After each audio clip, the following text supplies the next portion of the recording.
Salut les gamers. Est-ce que vous savez ce que c'est qu'un easter egg ? C'est un terme qu'on utilise à la base plutôt en informatique ou dans les jeux vidéo pour désigner des fonctionnalités un peu cachées d'un programme. Souvent des blagues ou des références qui ne peuvent être vues ou comprises que si vous êtes au courant de l'existence de cet easter egg. Par exemple, quand vous tapez Atari Breakout sur Google, vous pouvez concrètement jouer à Breakout, donc à un jeu de casse-briques, avec les images de Google Images. Eh bien, les jeux de société ont aussi leur petit lot de secrets et autres références cachées. Et puisque c'est un milieu encore très créatif et souvent à échelle humaine, les éditeurs n'hésitent pas à cacher ces petits easter eggs dans leurs jeux. Du coup, il y en a évidemment plein, et dans cette vidéo, je vais seulement vous donner le top 10 de mes easter eggs préférés. C'est parti pour découvrir les secrets de certains jeux de société.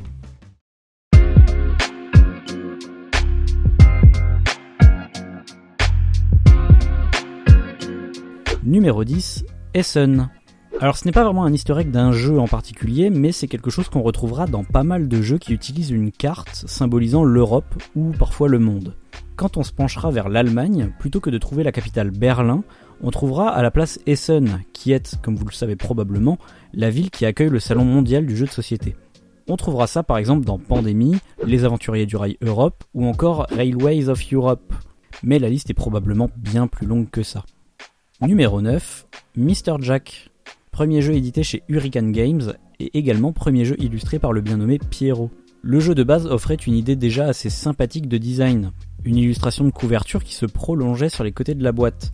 Mais là où l'idée devint encore mieux exploitée, c'est lorsque l'on achetait l'extension qui sortit quelques années plus tard, qui proposait cette fois-ci cette vue de l'autre côté de la rue, comme s'il fallait accoler les deux boîtes les unes contre les autres pour profiter de l'illustration complète. D'ailleurs, si vous regardez bien ici, on voit Sergent Goodley et Sherlock Holmes qui sont censés être de l'autre côté de la rue, sur l'autre illustration. On pourra aussi dénoter quelque chose à propos de certains personnages du jeu. Et c'est justement mon numéro suivant. Numéro 8, les représentations des auteurs. En effet, on pouvait reconnaître dans Mr. Jack les illustres Bruno Catala et Ludovic Maublanc, les deux auteurs du jeu ici caricaturés sur l'illustration de deux des personnages du jeu. C'est une pratique assez courante et on peut ainsi voir pas mal de jeux affichant ici ou là une petite représentation de leur auteur, voire parfois quelques références plus exotiques comme l'illustrateur ou le conjoint et les enfants de l'auteur par exemple. Toutes ces références sont plutôt mignonnes et flattent les plus grands accros aux jeux de société qui sauront immédiatement reconnaître les figures emblématiques de ce monde. Numéro 7, les fresques. Petit plaisir graphique et bon moyen de mettre en avant les illustrations d'un jeu. Ce que j'appelle les fresques, c'est lorsque plusieurs cartes d'un même paquet, mises côte à côte, forment une plus grande illustration, comme une longue fresque donc. On pourrait aussi utiliser le terme plus technique de polyptyque, si vous avez envie de vous la péter pendant les soirées mondaines. Des exemples bien connus en France seraient Dice Town ou encore Jamaïca, des cartes qui, dans les deux cas, ne laissent que très peu de place aux informations pour le jeu et beaucoup plus à l'illustration. Ce n'est donc pas très surprenant de trouver cet easter egg dans ces jeux-là. Numéro 6, Gozu. Édité en 2010 chez Monster Games, ce petit jeu de combo de cartes est probablement l'un des jeux avec le plus de références cachées. Puisque le jeu comporte beaucoup de cartes toutes différentes, l'éditeur n'a pas hésité à planquer énormément de références geeks au sein des cartes. On en parlait beaucoup à l'époque sur les forums de Trick Track, et a priori toutes les références n'ont pas encore été trouvées. On pourra également trouver quelques petites blagues dans les règles, ou encore cette nomenclature en version Goblin cachée à l'intérieur de la boîte. Numéro 5, Tales of Arabian Nights. Jeu mythique des années 80 qui a connu plusieurs rééditions dont une en 2009, Tales of Arabian Nights fait partie de ces jeux narratifs à l'image de Détective Conseil ou plus généralement des livres dont vous êtes le héros, parce que c'était pas mal en vogue à cette époque. De la même manière que ces derniers, vous allez vous promener de paragraphe en paragraphe pour lire les conséquences de vos choix au cours du jeu. Le petit easter egg cool de ce jeu, qui existait déjà dans la première édition, c'est un mystérieux paragraphe totalement inatteignable, et qui contient quelques blagues et références aux auteurs et éditeurs du jeu. Celui que je vous montre ici est celui de l'édition de 2009, mais il faut savoir que chaque édition possède un paragraphe différent. Numéro 4, Famiglia. Ici on est face à un jeu à 2 joueurs très peu connu, et qui a fait plutôt un beat total, mais qui malgré tout reste un jeu sympathique de Friedman Friese. Chaque carte représente un gangster, et chacun possède un nom, un prénom et un numéro d'identifiant. Ces 3 informations n'ayant aucun intérêt en termes de jeu, c'est simplement pour donner un peu de personnalité au personnage et de profondeur au thème du jeu. Du coup, évidemment, ils se sont lâchés niveau easter egg, et dans les prénoms des personnages, on peut voir Alden et Solko, les 2 noms de famille des fondateurs de Board Game Geek, Strozzi et Medici, qui sont des références aux 2 jeux de Rainer Knizia, et encore pas mal d'autres blagues comme des noms de bières, d'auteurs de jeux, ou 2 persos qui s'appellent Mario et Luigi. Comme dans Gozu, on peut s'attendre à ce que certaines références n'aient même pas encore été trouvées. Et le pire, c'est que ce n'est pas tout. On a aussi le droit à une fresque pour chaque famille de cartes. L'une d'elles révélant d'ailleurs le nom d'un bar s'appelant le Friedman's, faisant évidemment écho à l'auteur du jeu. Numéro 3. Non, attendez, vous pensez que c'était fini ? Rappelez-vous les 6 chiffres désignant un identifiant sur chaque carte. A priori, puisque ça n'a aucune importance dans le jeu, on pourrait se dire qu'ils ont tout simplement été mis aléatoirement. Pourtant, quand on organise tout ça par couleur, on peut comprendre qu'il s'agit en fait des décimales de 4 nombres très connus en mathématiques. Le nombre d'or, pi, racine de 2 et le nombre d'Euler. Famiglia met donc la barre encore plus haut que Gozu en termes de références cachées, et c'est à ce jour, parmi mes recherches, le jeu en ayant le plus.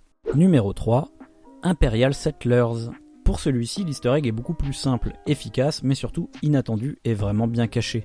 En fait, je crois bien que c'est le seul jeu à avoir un easter egg caché dans son insert en carton, où l'on peut y trouver 2 petits ninjas qui se plaignent d'avoir été débusqués. Fallait y penser quand même. Tout comme je me demande qui a été assez curieux pour être la première personne à trouver cet easter egg. Bref, j'admire l'éditeur d'avoir pensé à ça, et c'est ce qui fait qu'il mérite mon top 3. Numéro 2, Copycat.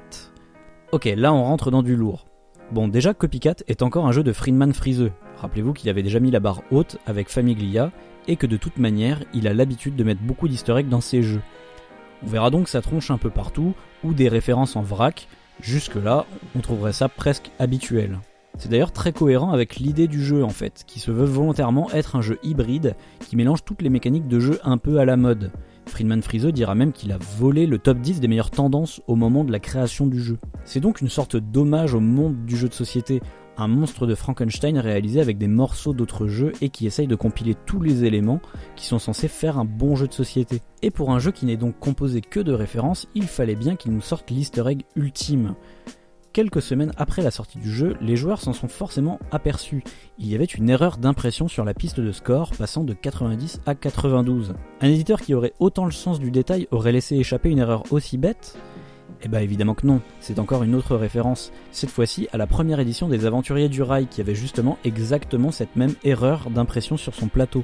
Clairement c'est probablement le seul easter egg à aller jusqu'à embêter les joueurs et rendre son jeu moins ergonomique, juste pour le plaisir de caser une référence. Vraiment ça force le respect et ça confirme au moins que Copycat est un jeu jusqu'au boutiste, y compris dans son édition. Et enfin le numéro 1, Cards Against Humanity. Bon, je pense que tout le monde connaît le principe de Cards Against Humanity. En France, on a connu des jeux comme Blanc Manger Coco ou Limite Limite, qui reprenaient exactement le même principe. Au passage, je vous rappelle que Cards Against Humanity possède une version gratuite, imprimable, y compris en version française, car le jeu est libre de droit. L'air de rien, le fait d'avoir insisté sur le fait que le jeu était justement libre de droit a bien contribué à sa popularité. Et de manière générale, les créateurs du jeu sont vraiment des espèces de génies de la communication. Ils entretiennent en permanence un ton à la fois décalé mais engagé dans des causes politiques. Le jeu Cards Against Humanity est lui-même très provoque, comme l'a été la thématique de leur second jeu, Secret Hitler. Et ils entretiennent des opérations de com très originales, comme lorsqu'ils augmentent le tarif de leur jeu en version féminine pour dénoncer le sexisme du marketing genré, ou encore quand ils ont envoyé des boîtes de Secret Hitler aux sénateurs américains suite à l'élection de Trump. Pas étonnant donc de voir qu'ils sont en tête de ce top, car avec des personnes comme ça, on pouvait s'attendre à ce qu'un jour ils nous pondent un easter egg digne de ce nom. Plus précisément, il se trouve dans la Bigger Blacker Box, une extension qui contient peu de cartes, mais qui est surtout une boîte de rangement pour ceux qui ont acheté beaucoup d'extensions du jeu et qui souhaitent stocker tout cela dans une seule et même boîte. Cette fois-ci, ils ont mis la barre vraiment très haute, puisqu'ils ont mis une carte secrète cachée dans la boîte. Genre littéralement cachée dans la boîte. Il va falloir découper le carton de la couverture pour trouver cette fameuse carte cachée à l'intérieur. Pour moi, c'est vraiment de loin le meilleur easter egg qu'on a jamais pu voir dans du jeu de société. Voilà, c'est la fin de cette vidéo. Elle a été sponsorisée par la boutique en ligne Philibert. Si vous souhaitez vous procurer les jeux dont j'ai parlé dans cette vidéo, je vous mets des liens dans la description. N'hésitez pas à me dire ce que vous en avez pensé dans les commentaires. Si vous connaissez des easter eggs ou des secrets des jeux de société qui vous semblent assez originaux, n'hésitez pas non plus à m'en faire part. Je vous rappelle que pour le moment, le meilleur moyen de me soutenir si vous aimez mon contenu, c'est de le partager ou de le montrer aux gens que vous connaissez tout simplement. N'oubliez pas que vous pouvez vous abonner ou me suivre sur les réseaux sociaux. Je vous mets des petits liens dans la description. Et d'ici là, je vous dis ciao les gamers!